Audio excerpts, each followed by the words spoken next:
Hello friends, तत्व astrology के YouTube channel में आप सभी का बहुत बहुत स्वागत है। तत्व एस्ट्रोलॉजी के यूट्यूब चैनल में आप सभी का हम स्वागत करते हैं। जैसा कि आप सभी जानते हैं कि कल से यानी कि 17 अक्टूबर से शारदीय नवरात्र शुरू होने जा रहे हैं और हिंदू धर्म के अंदर नवरात्रों की बहुत मान्यताएं हैं। और इन नवरात्रों के अंदर हम देवी के 9 विभिन्न रूपों, अलग अलग रूपों की पूजा अर्चना करते हैं।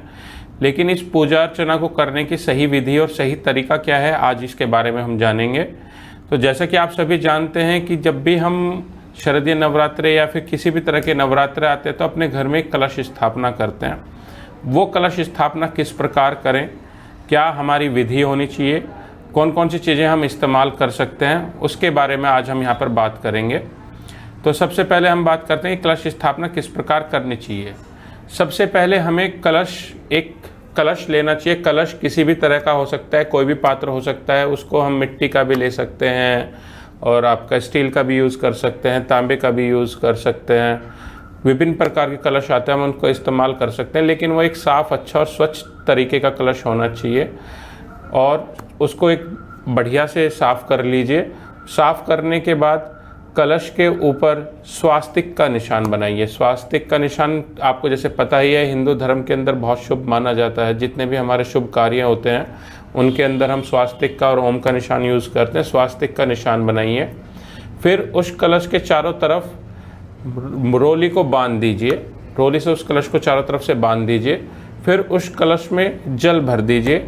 जल भरने के पश्चात उसके अंदर आपको साबुत सुपारी डालनी है, कुछ फूल डालने हैं, कुछ आपको उसके अंदर इत्र भी डालना है। इत्र किस लिए डालते हैं, क्योंकि आपको जैसे पता है कि दुर्गा या फिर हमारी जितनी भी 9 देवियां हैं वो स्त्री का स्वरूप है और वो सब स्त्री का सुंदर वाला स्वरूप है, यानी कि सजावट वाला, अच्छा खूबसूरत दिखने वाला स्वरूप है। तो एक स्त्री को ये सब चीज़ें बहुत प्रिय होती हैं, तो इसमें इत्र भी डाल दीजिए।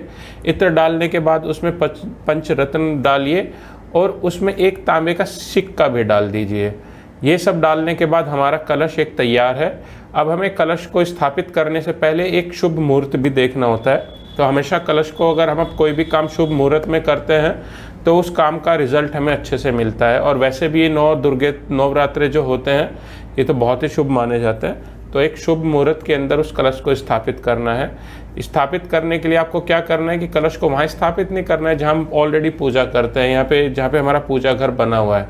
हमें क्या करना है कि या तो पूजा घर के पास ही या किसी दूसरी जगह पे एक थोड़ा सा, अगर ज़मीन है तो उस पर एक फट्टा लगा के लकड़ी का या फिर कोई पटरी लगा के लकड़ी की, उसके ऊपर एक लाल कलर का कपड़ा और उसके ऊपर सफ़ेद कलर का, या फिर तो लाल कलर का बिछा सकते हैं, सफ़ेद कलर भी आप यूज़ कर सकते हैं। सफ़ेद कलर का उस पर आप कपड़ा बिछाइए।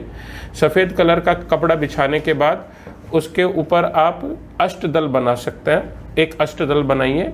अष्टदल बनाने के बाद उस पर आप कलश रखिए। कलश को रखने के बाद कलश का मुंह हमें खुला नहीं छोड़ना होता है। कलश के मुंह को बंद कर दीजिए। और कलश के मुंह को जब हम बंद करेंगे तो अगर कोई कटोरी है या फिर कोई आपका सरवा है या फिर कोई दीपक है जो बड़े वाला आता है, अगर हम उससे कलश के मुंह को बंद करते हैं तो उसके अंदर चावल भर दीजिए। चावल भरने के बाद कलश के जो चावल है उसके बीच में एक नारियल भी रख दीजिए।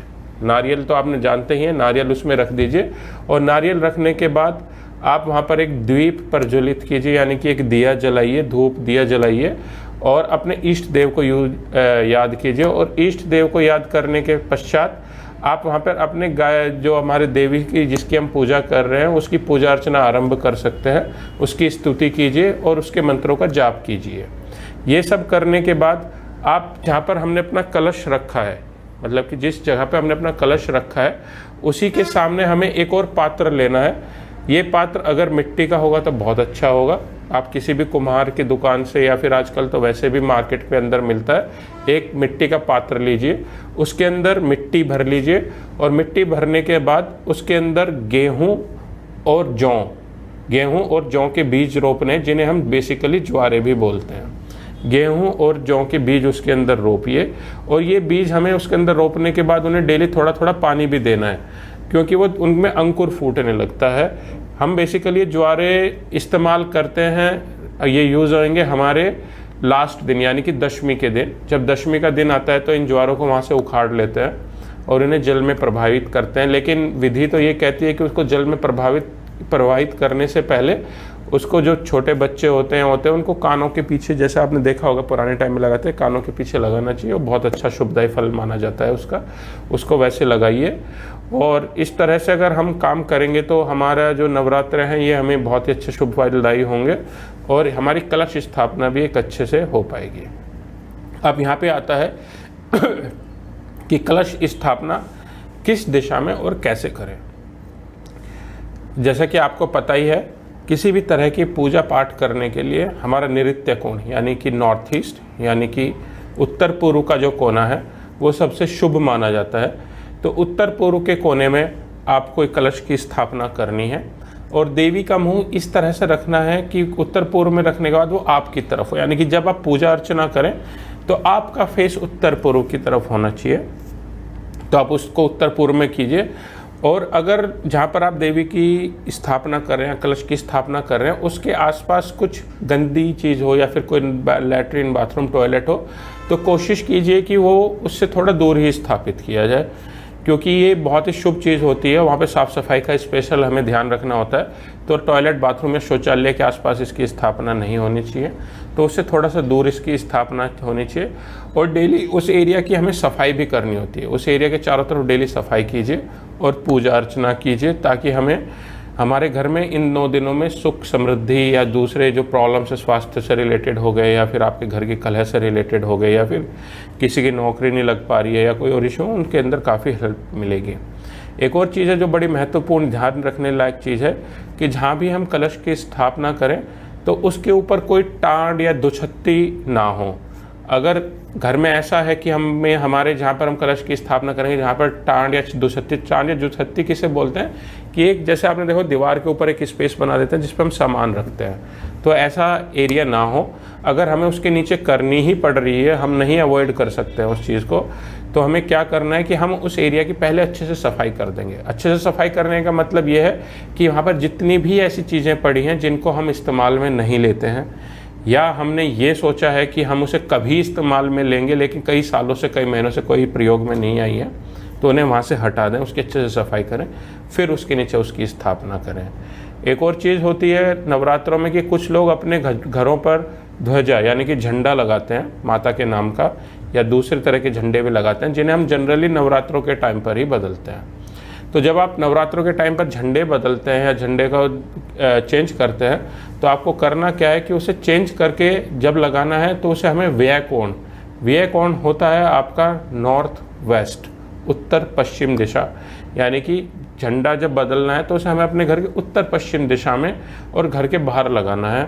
तो अगर आपका अपना घर है तो उसे घर के टॉप पे लगाइए, और अगर आपका अपना घर नहीं है, फ्लैट में रहते हैं कि फ्लैट के अंदर ये सब बड़ी लिमिटेशन होती है कि जी हमारा तो उस तरफ बालकनी नहीं है, छज्जा ही नहीं है, कैसे लगाएंगे उस तरफ, तो कोशिश कीजिए कि पश्चिम और उत्तर का जिस तरफ कॉम्बिनेशन आ रहा हो उधर उस झंडे को लगाया जाए। इससे हमें वो सुख, समृद्धि और लाभ प्रदान करने में काफ़ी मदद करेगा। तो उम्मीद करते हैं कि आपको ये वीडियो पसंद आएगा और आपको हमने एक अच्छी जानकारी देने की कोशिश की कि हमें नवरात्रों का पूजन विधि किस तरह से किया जाए और कलश स्थापना स्पेशली कैसे की जाए। इसी तरह की ज्ञानवर्धक वीडियो आगे पाने के लिए आप हमारा YouTube चैनल सब्सक्राइब कर सकते हैं, उसे लाइक कर सकते हैं और टाइम टू टाइम अपडेट पाने के लिए बेल आइकन प्रेस कर सकते हैं। धन्यवाद।